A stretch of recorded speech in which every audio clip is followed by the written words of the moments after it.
बिस्मिल्लाहिर्रहमानिर्रहीम। अस्सलाम वालेकुम to all my dear students. Welcome back to Vikal school and academy. Miss Sadia Aslam is here.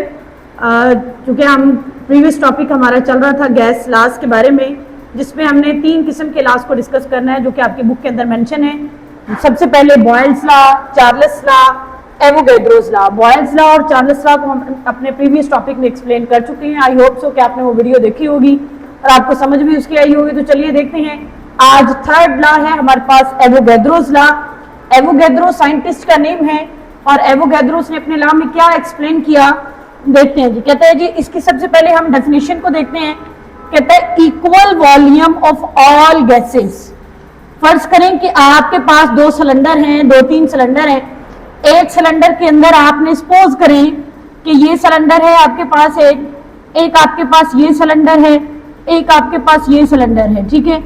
एक में आपने ऑक्सीजन गैस रखी है, एक में आपने हाइड्रोजन गैस रखी हुई है, एक में आपने जी कार्बन डाइऑक्साइड गैस है, सपोज दैट, या आप कोई और गैस इसमें आप कंसीडर कर सकते हैं, मीथेन गैस आप ले सकते हैं। अब ये आपने क्या किया है, इनका वॉल्यूम इक्वल रखा है, यानी जितनी मोल्स, अगर ये 1 मोल है तो ये भी आपके पास 1 मोल ही है और ये भी आपने 1 मोल, यानी इन तमाम का वॉल्यूम भी सेम है और इनका मैस भी सेम है। Contain equal number of molecules, तो इन तमाम के अंदर मॉलिक्यूल्स भी क्या होंगे, सेम होंगे at the same temperature and pressure. लेकिन शर्त क्या होनी चाहिए, ऐसा सिर्फ कब पॉसिबल है, ऐसा सिर्फ तब पॉसिबल होता है जब हम इन तमाम गैसेस का वॉल्यूम सेम रखें, मैस सेम रखें, लेकिन हम इन तमाम के ऊपर टेम्परेचर और प्रेशर को कभी क्या रखें, कांस्टेंट रखें। यानी अगर हमारे पास फर्ज करें कि यहाँ हमारा टेम्परेचर है 10 डिग्री सेल्सियस का, तो यहाँ पर भी हमें 10 ही रखना है, यहाँ पर भी हमें 10 ही रखना है। इससे कम ज्यादा टेम्परेचर जो है वो करेंगे तो ऑब्वियसली उनका वॉल्यूम कभी भी सेम नहीं होगा। उसकी वजह ये है कि आपको एवोगैड्रोस लॉ के बारे में आई होप सो के पता होगा कि एवोगैड्रोस लॉ बेसिकली बताता है कि किसी भी 1 मोल गैस के अंदर 6.02 10⁻23 पार्टिकल्स प्रेजेंट होते हैं। यानी कि अगर आप किसी गैस का ले रहे हैं मोल्स, तो ऑब्वियसली इतनी मिकदार में उसके अंदर नंबर ऑफ मॉलिक्यूल्स होंगे जी। अब मैथमेटिकल एक्सप्रेशन क्या है कि जो वॉल्यूम है वो डायरेक्टली प्रोपोर्शनल है नंबर ऑफ मोल्स के। देखिए, एक अंडरस्टूड बात है कि आपके पास एक सिलेंडर में आपने 1 मोल गैस ली है तो उसका वॉल्यूम उसके मुताबिक है। अगर आप 2 मोल कर देते हैं तो ऑटोमेटिकली वॉल्यूम बढ़ जाएगा, 3 मोल करेंगे वॉल्यूम और बढ़ जाएगा, 4 मोल करेंगे वॉल्यूम और बढ़ जाएगा। यानी जितने जितने आप नंबर ऑफ मोल्स बढ़ाते जाएंगे उतना ही उसका वॉल्यूम क्या करता जाएगा, इंक्रीज करता जाएगा। दैट्स व्हाई हमने लिखा है कि भाई वॉल्यूम जो है वो डायरेक्टली प्रोपोर्शनल है किसके, नंबर ऑफ मोल्स के। ऐसा कब होता है, जब टेम्परेचर और प्रेशर दोनों को क्या रखा जाए, कांस्टेंट रखा जाए। टेम्परेचर और प्रेशर जब कांस्टेंट होंगे तो ऑटोमेटिकली किसी भी गैस का जो वॉल्यूम है वो उसके नंबर ऑफ मोल्स के डायरेक्टली प्रोपोर्शनल होगा। इसका मतलब क्या है, V यहाँ पे वॉल्यूम ऑफ गैस है, N यहाँ पे नंबर ऑफ मोल्स है ऑफ गैसेस, यानी किसी भी गैस के नंबर ऑफ मोल्स है। अच्छा, अब इसका क्या मतलब है, यानी इस एक्सप्रेशन से हमें क्या क्या इंफॉर्मेशन मिलती है। कहते हैं if the amount of gas increases, अगर आप गैस की मिकदार को बढ़ाएंगे, द वॉल्यूम आल्सो इंक्रीजेस, तो उसका वॉल्यूम भी क्या कर जाएगा, इंक्रीज कर जाएगा। यानी अगर आप वॉल्यूम बढ़ाएंगे किसी भी गैस का तो ऑटोमेटिकली उसका अमाउंट बढ़ाएंगे तो उसका वॉल्यूम भी इंक्रीज करेगा। ऐसे में अगर आप अब किसी भी गैस की अमाउंट को डिक्रीज करेंगे, कम करेंगे, तो उसका वॉल्यूम भी क्या कर जाएगा, डिक्रीज कर जाएगा। यानी जब उनका डायरेक्ट रिलेशन है तो जाहिर है कि आप नंबर ऑफ मोल्स बढ़ाएंगे, यानी आप अमाउंट बढ़ा रहे हैं तो ऑटोमेटिकली इसका वॉल्यूम बढ़ेगा। आप अमाउंट कम करेंगे तो वॉल्यूम भी कम हो जाएगा जी।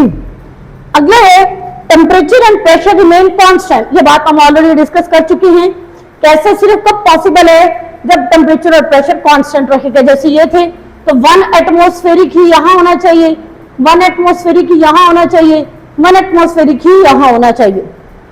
कहते हैं, देखिए ये बड़ी अच्छी बात है, कहते हैं मोर गैस पार्टिकल्स, जितने गैस के पार्टिकल्स ज्यादा होंगे, मोर कोलिजन, उतनी ही उनके दरमियान में कोलिजन ज्यादा होगी। जाहिर है गैस पार्टिकल ज्यादा होंगे तो उनका टकराव भी आपस में क्या होता जाएगा, बढ़ता चला जाएगा जी। और प्रेशर इंक्रीजेस, तो जितना कोलिजन का लेवल बढ़ेगा प्रेशर भी ऑटोमेटिकली उतना ही ज्यादा क्या कर जाएगा, इंक्रीज कर जाएगा। यानी कि नंबर ऑफ मोल्स ज्यादा, कोलिजन ज्यादा, तो प्रेशर भी ज्यादा जी।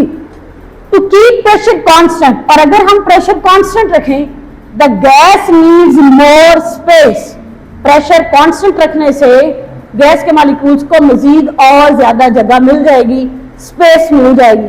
Therefore the volume increases when the number of gas molecule increases, इसी वजह से जब हम नंबर ऑफ गैस के मॉलिक्यूल्स बढ़ाते हैं तो वॉल्यूम भी बढ़ता है जी। एग्जाम्पल इसकी आप यूं समझे, कहता है if air is pumped into a balloon, आपके पास एक गुब्बारा है, आप उस गुब्बारे में हवा को भर रहे हैं, the number of gas molecule increases, पहले आपने हवा थोड़ी भरी, आहिस्ता आहिस्ता आप गुब्बारे में हवा को भर रहे हैं, ज्यादा बढ़ा रहे हैं। द बलून एक्सपैंड, तो बलून ऑटोमेटिकली क्या होता जाएगा, फैलता जाएगा, बिकॉज द वॉल्यूम इंक्रीजेस। उसकी वजह क्या होगी कि जैसे जैसे बलून में हवा जा रही होगी वैसे वैसे उसका वॉल्यूम भी क्या होता जाएगा, बढ़ता चला जाएगा।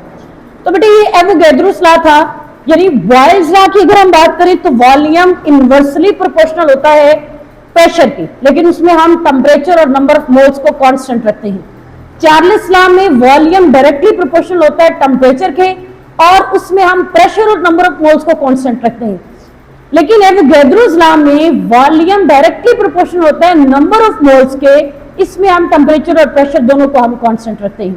तो अभी हम चलते हैं अपने क्विक चेक के क्वेश्चन 14.4 की जानब, जो कि बोर्ड पॉइंट ऑफ व्यू से काफी इंपॉर्टेंट है। इसी एवोगैड्रोस लॉ के लास्ट में इस टॉपिक के अंदर मेंशन भी है। पहला क्वेश्चन है हमारा, how does a gas exert pressure, यानी किसी भी गैस का प्रेशर कैसे लगाती है, या ऐसा क्या फिनोमिना उसके अंदर कहता है, a gas exert pressure because its particle continuously collide with walls of container, यानी किसी भी गैस का प्रेशर क्यों एक्सर्ट होता है, क्योंकि वहां पर कोई टाइटली बाउंड नहीं है, गैस के मॉलिक्यूल्स हमेशा सेपरेट होते हैं, उनके दरमियान में स्पेस बहुत ज्यादा होती है, इंटरमॉलिक्यूलर फोर्सेस ना होने के बराबर होती हैं, तो वो आपस में उनके दरमियान में कोलिजन बहुत ज्यादा रहती है, टकराव बहुत ज्यादा रहता है। तो जब टकराव ज्यादा होगा तो ऑटोमेटिकली उनका प्रेशर भी क्या होता जाएगा, बढ़ता चला जाएगा। दैट्स व्हाई गैस जो है वो प्रेशर एक्सर्ट करती है। अगला क्वेश्चन है, how does the volume of gas change when its temperature is increased, कहते हैं जब हम किसी भी गैस का टेम्परेचर बढ़ाएं तो उसका वॉल्यूम क्यों बढ़ जाता है, टेम्परेचर बढ़ाएं तो वॉल्यूम क्यों बढ़ जाता है। अच्छा, कहते हैं व्हेन टेम्परेचर इंक्रीजेस, जब हम टेम्परेचर बढ़ाते हैं, the volume of the gas increases, तो ऑटोमेटिकली गैस का वॉल्यूम बढ़ेगा, इंक्रीज करेगा, because the particle move faster and spread apart. तो जाहिर है आप टेम्परेचर बढ़ाएंगे, उनकी काइनेटिक एनर्जी बढ़ेगी, काइनेटिक एनर्जी बढ़ेगी तो वो मूवमेंट फास्ट करेंगे, स्पीडली वो मूव करना स्टार्ट कर देंगे और वो स्प्रेड होंगे, अपने आप को दूर ले जाने की कोशिश करेंगे। तो इस रिलेशनशिप को हम इस तरह एक्सप्लेन कर सकते हैं कि वॉल्यूम जो है वो डायरेक्टली प्रोपोर्शनल है किसके, टेम्परेचर के, यानी टेम्परेचर इन केल्विन। अगर वॉल्यूम बढ़ेगा तो टेम्परेचर भी बढ़ेगा, यानी टेम्परेचर बढ़ने से वॉल्यूम भी बढ़ता है, डायरेक्ट रिलेशन है उनका। तो आई होप सो कि स्टूडेंट आपको ये क्विक चेक के क्वेश्चन भी अच्छी तरह समझ आ गए होंगे। इंशाल्लाह हम अपनी नेक्स्ट टॉपिक में मिलते हैं आपसे डिफ्यूजन के टॉपिक के साथ। तब तक के लिए अपना बहुत सारा ख्याल रखें, हमें इजाजत दें, बेल आइकन पर लाजमी क्लिक करें, चैनल को सब्सक्राइब करें। तब तक के लिए अल्लाह हाफिज़।